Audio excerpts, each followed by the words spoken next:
Now it's Jeff Sessions' turn to testify before Congress about the Russia probe. The AG, he will head to Capitol Hill tomorrow to face questioning from the Senate Intelligence Committee, and it'll be an open hearing. Tonight, we preview it. Then, the Democratic divide. Who will come out on top? The liberal wing, led by the Bernie Sanders and Liz Warrens, or moderates, who are trying to win seats in those swing districts? Also, the local lawmaker going to war with the drug companies over the opioid crisis. He is lawyered up, and he wants them to pay up. We'll take a look at his fight against Big Pharma coming up shortly. Good evening, everybody, and welcome to RFL. I'm Richard French, and we begin tonight with what else but President Trump. And it's easy to simply focus on the bad news for the president related to Russia and possible obstruction, and trust me, we'll get to those. But we thought we'd begin with some good news for the commander-in-chief, like this. Wife and preteen son, they're now living in the White House. They moved in just yesterday. Many are hoping their presence might soften the president or just get him to stop tweeting, or at least tweeting less. But at the very least, there is a happy reunion at the White House.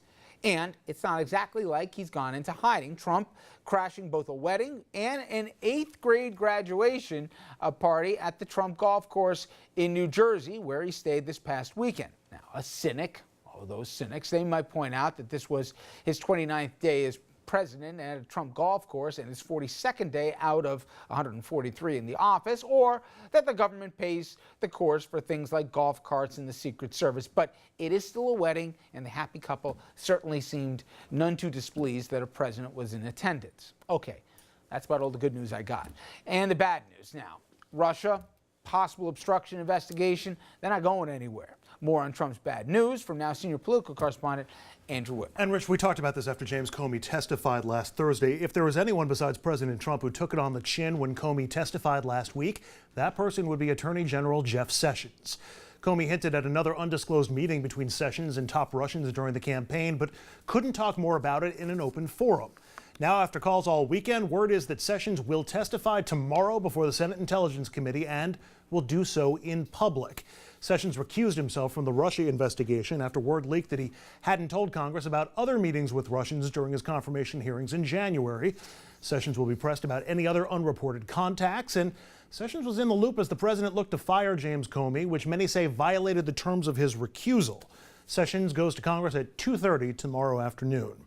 Meanwhile, the White House spent the weekend trying to downplay the impact and importance of Comey's testimony last Thursday, but even that hit some stumbles. Take South Carolina Senator and former Trump primary opponent Lindsey Graham.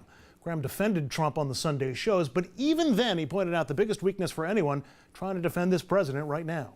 I think it was true that he's not under investigation for colluding with the Russians, and I don't think what was said amounts to obstruction of justice. Now, what the president did was inappropriate, but here's what's so frustrating for Republicans like me. You may be the first president in history to go down because you can't stop inappropriately talking about an investigation that, if you just were quiet, would clear you. It's not the crime, it's the tweeting. In another Sunday Political Show interview, former U.S. Attorney for New York's Southern District, Preet Bharara, said he thinks there's plenty of evidence to begin an obstruction investigation into President Trump, just not enough evidence yet to know the outcome. Is there evidence there to begin a case for obstruction? I think there's absolutely evidence to begin a case. I think it's very important for all sorts of armchair speculators in the law to be clear that no one knows right now whether there is a provable case of obstruction. It's also true, I think, from based on what I see as a third party and out of government, that there's no basis to say there's no obstruction. One other notable moment from the Bharara interview. Bharara, like James Comey, was in a position to investigate President Trump. His district covered New York City, including businesses like the Trump Organization and businesses like Trump Tower that reside within it. And Bharara recalled that, like Comey, Trump reached out to him on 3 separate occasions, all of which he found to be troubling. It appeared to be that he was trying to cultivate some kind of relationship. And it may be hard for viewers of yours to understand if you're a layperson and not in the Justice Department. You know, what's wrong with that? It's a very weird and peculiar thing for a one-on-one conversation without the Attorney General, without warning, between the President and me or any United States attorney who has been asked to investigate various things and is in a position, hypothetically, to investigate business interests and associates Trump of the Corporation President. based in New York. Finally, to the impact of Comey, which is now beginning to register in tracking polls that measure approval for the president. And in the wake of the Comey hearing, President Trump's approval rating has fallen to 36%, according to Gallup. That is the second lowest rating of his presidency. His number is now down 9 points since March, but more tellingly, they're down 6 points in just the last 2 weeks. If he has another 2 weeks like this, Rich, he's going to be below 30. Historically bad for this point in the presidency, right? It is. I know Bill Clinton had some low numbers very early on in his administration, but they rebounded pretty quickly and around this point that he was in office. All right, Andrew, thank you very much. Let's bring in our panel. Jeanne Zaino, professor of political science at Iona College, also senior advisor at the consulting firm Applied Techonomics. Dominic Carter, political journalist and author, and, as you know, Andrew Whitman, our senior political correspondent. Okay. I know they're trying to turn the page, Jeanne. Last week, I think, was Infrastructure Week. What's this week? It's Apprentice Week. He's starting apprenticeships. That's right. That's right. But he's his own worst enemy. I mean, John McCain said this weekend that he actually pined almost for the days of Obama. Think about that, all right? I don't know what happens tomorrow. Probably nothing revelatory from Sessions. But it's just this drip, drip, drip, drip, drip. And then even these sideshows, like we'll talk later about where the cabinet gets around to fight to see who can say how great a human being he is, that it just has this amateur hour that they can't get past. Yeah, to me, it was during the press conference when he's talking about next week, he's going to tell us about the tapes. Do they exist or don't they? I mean, it really sounds like a TV show. You know, wait for the cliffhanger. Yeah, because maybe I'll tell you sometime soon. So it's even less specific than that. But it, you know, it just has this feeling like, why can't he simply say, I am going to give these questions to my attorney. You may address them to my attorney. I'm going to focus on infrastructure, or I'm going to focus on the workforce, which is the focus this week, or I'm going to focus on the economy or tax reform or immigration, whatever it is. There's so many things that need to be done. And the baffling thing to me is if you talk to people outside of the Washington bubble, none of this is really resonating. It seems like a sideshow to them. They're waiting for big things to happen. And unfortunately for this administration, time is going to run out very quickly before Congress goes home for the summer. They come back, it's 2018 time, and they have nothing to show for it in terms of big legislative wins under their belt. That's a huge problem that he should be concerned about. And you know what? I was thinking about this morning, Dominic, but I believe this. The Trump that you covered in New York, whether he was on the front page of the tabloids with, you know, with some starlet, or whether it was an embarrassing headline, he loved it. Yeah, he did. There was no such thing as bad publicity. I remember once I went to the U.S. Open and they panned around to the boxes and they got to him and people booed him worse than anybody else. I swear he loved it, okay? Same thing goes with The Apprentice. Doesn't matter what happened on it, it was ratings. And he made sure everyone. I swear, I think a part of him says, we gotta put a show on today. Doesn't matter what it is. We got to make this compelling. I got to pick an enemy that I'm going to go after. I got to say something crazy. I got to do this, that. I'll even include the family and the dynamics.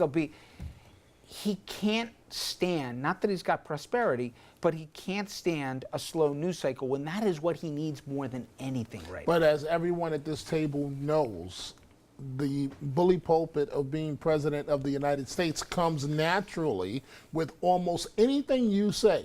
Any way that you wink, the press is going to write about it. So you don't have to put on a sideshow, a circus show, something that what the professor just alluded to.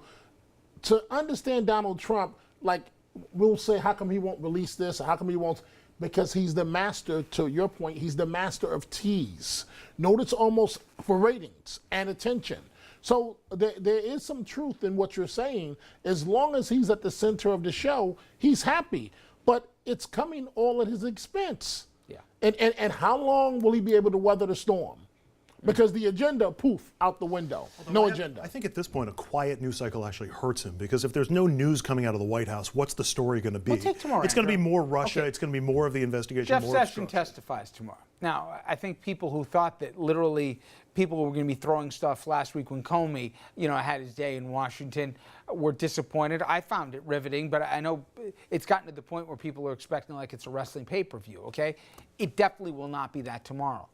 is that a good or a bad day for the administration? Because at the end of the day, the subject is secret meetings with Russians for the Attorney General who had to recuse himself from an investigation. Tomorrow's going to be a bad day for the administration because even if then why do they agree to let him testify?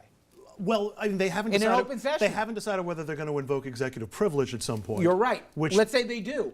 How much of a bad look is that? Oh, that's They're still bad. There is no good for this tomorrow. But even having said that he wouldn't testify would be bad for the White House at this point. Worse if they pull the rug It would now, just though. continue to add the questions. Look, I think Sessions is going to testify, and the White House is going to try to. There will be negatives on Sessions that come out tomorrow. There absolutely will be, at least from the evidence that we've seen coming from the Comey hearing and other incidental information that we're hearing. There certainly appears to have been at least another meeting with the Russians that wasn't reported, which means another lie that he told during his confirmation hearings. There might be more information as well, including why didn't he recuse himself from firing Comey, since the firing of Comey was connected to the Russia investigation. But the White House is just going to try to spin this as he's on Sessions Island. He's all by himself. That doesn't mean the president knew anything or the president did anything wrong. Any of these mistakes were made by Jeff Sessions. We're already starting to see that he's willing to give up some of the people in his orbit if it takes some of the pressure off him Except or if it makes him look better. there'll be a question posed tomorrow, one of which I'd ask is, when you told the president you were recusing yourself from the investigation, what was his reaction? It has been widely reported he is livid. There's even video of him losing it in the White House the day that Sessions announced that he'd have to recuse himself. So if the president thought he did nothing wrong, he should stay in there, and yet he's trying to distance himself, it's once again these mixed messages. And you think about it, Jeanne, the Trump organization's accepting foreign funds, okay? Questions about the Emoluments Clause investigation. You had today in both the District of Columbia and Maryland lawsuits being filed here where they're trying to get to the tax returns. Open questions, even New York, as to whether it could join in as well. It's like death of a thousand cuts. Now, maybe some people say, I don't care, it's just the media, it's just Washington, they're out to get him, they're not letting him do what he wants. But the numbers don't lie. You know polls better than anyone. To sit at 36%, and we're in the middle of June, and the honeymoon would have theoretically just ended, but it never began for him. It gets harder, not easier, right? Because people got to worry about their jobs next November. It gets a lot harder. I mean, sadly for Donald Trump, this is the best it was going to be, and it's almost comical to even say that. He's only 150 days into his administration. And let's just think about Jeff Sessions. This is somebody who we know from reports offered the president his resignation. That's how bad things have gotten between the two of them. The only person in the Senate, or the first person in the Senate to come out and support Donald Trump, who was an early and fervent supporter, is now on the outs with the president and scheduled to testify in public tomorrow. And, you know, I have no idea what Jeff Sessions is going to say about these 3 meetings with the Russians, but from Jeff Sessions' perspective, and I'm usually not sensitive to him, imagine being Jeff Sessions and knowing your boss is going to be watching and almost anything you say is going to irritate him to no end. And to your point, they've been saying this for Spicer, obviously. They're going to say this for Sessions. They have an audience of one. Usually when you testify in an open session, it's obviously the American public. You're worried about the lawmakers there in the room. These folks are so petrified about what their boss is going to say, just don't appear weak, even if you're adversarial, which isn't usually the best tack to take with questioners, especially those with subpoena power, right? But it's surreal. And just for me, Dom, can you explain to me the logic of the following? The president's the one who brought up about these secret audio tapes. 3 times, Spicer and Huckabee have been asked about the existence of it. They won't answer the question. The president, as Andrew says, teases like there could be some big reveal next week. If they don't exist, why are you keeping this story alive? And if they do, and the Secret Service says they don't know about it, which they said about that today, now all of a sudden you're talking about something completely different. It's bad all the way around. Usually I can get an ulterior motive, and maybe I don't agree with it, but there's a strategy that maybe, is past my comprehension. Help me here. I don't get why you do this. I can't help 3 you times, in terms of 4 times. You're talking about when he introduced it in the first place. I cannot help you in terms of resolving this. And what I'm about to say is going to get me in enormous trouble. This president, sometimes, having known him for 20 years, publicly and privately, lies so much that he forgets conveniently when he's telling the truth and when he's telling a lie. So to answer your question, He made that comment about the tapes to tweak Comey, but then realized he had opened up a can of worms, Nixon style, in terms of whether or not the tapes And existed. as we know, he's got a history of doing it, so there's even a plausible element to this. He did this at Trump Towers. Apparently, he did this at Mar-a-Lago. So he does tape people surreptitiously, so maybe he couldn't remember if he did it or not. Would you like my theory? Yes. I don't think there's an installed recording system in the Oval Office because too many people would Somebody know about uses it. a flip phone. I think it might be, there might theoretically be recordings on his cell phone, and I think he's trying to figure out if there actually are or not. Not that he doesn't know if there are or aren't, but whether we should know that there are or aren't. You know what? As much as I'd say you're a lunatic here, you probably are right. You know, the way those last 150 days have gone, who knows? I'm a correct Yes. lunatic. All right, coming up next, for all the problems the president has, the Democrats are still trying to figure out who they want to be. Bernie Sanders, as you know, put up a surprisingly good fight in the Democratic primaries. Now he's fighting to make sure the liberal wing of the party stays relevant, but he's up against moderates who want to take the lead here and take on Republicans, especially in those swing districts.